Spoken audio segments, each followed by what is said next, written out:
first of all, I wanted to thanks to you, especially coming to Bangladesh and share your experience. First of all, I wanted to know you that I want to ask you that what's the current situation of IPv6 implementation in the world? Worldwide, I mean, that again depends which country you look at.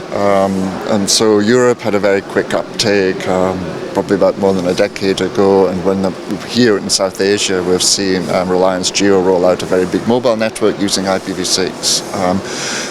China's using IPv6, doing a big rollout now more recently, and we're starting to see it Australia, Japan, and so forth. If you look at the traffic sitting on V6, we look at the major content providers, you name, the Googles, the Facebooks, all those have all the traffic, all the infrastructure using IPv6. So it's a significant rollout.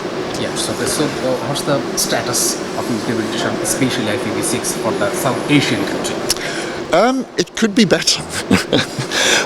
In the many countries I've been to where I've helped the operators do the initial deployments many years ago, and that's what's happened. They've just stuck.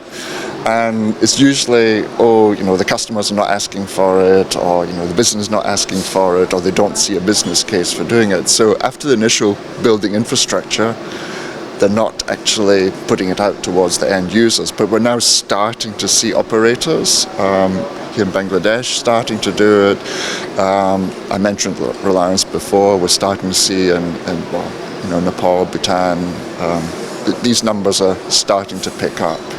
So what obstacle do you find, especially implementation of IPv6 in Bangladesh, especially? Years ago, and justifiably so, it was equipment support, because not many operators were using the latest, most modern equipment or weren't able to upgrade. But today, every single piece of equipment supports IPv6. So I think it's more now a case of that people just, they've never used it, they don't really see the need, they're happy with what they have right now. They're just satisfied with the network as it is, and they're not looking for opportunities to give the customers a better experience. So how can you especially help or suggest Bangladesh to improving the percentage of IPv6 implementation, especially wanted to know from Epticot? It's starting to make it available to end users, so the access networks. So rather than sitting waiting for customers to ask for something, because customers don't know what the underlying is to get access to their Facebook and social media and all the other things. They just want it to work, and they want it to work fast. And as our keynote speaker here was saying, the milliseconds matter. And when you have all this old technology supporting all this old translation and it slow everything down, why offer that to customers when they can have a much faster experience over IPv6? And research done by APNIC and many others has shown that V6 is, for user experience, faster than IPv4. So this is the last question from me to you. We know that IPv4 they are secure, but IPv6 is more secure, especially in cyber aspect. So there's not really a difference. That's a little bit of a myth. V4, V6, the actual protocol is, they're slightly different, but it's not more secure. It's just doing security is easier. You don't have the address translation as you do in V4. That causes a whole raft of issues that we want to try and avoid in the network. A simpler network is easier to secure. And this is the problem with V4. You've got so much complexity now to make a very old technology still work.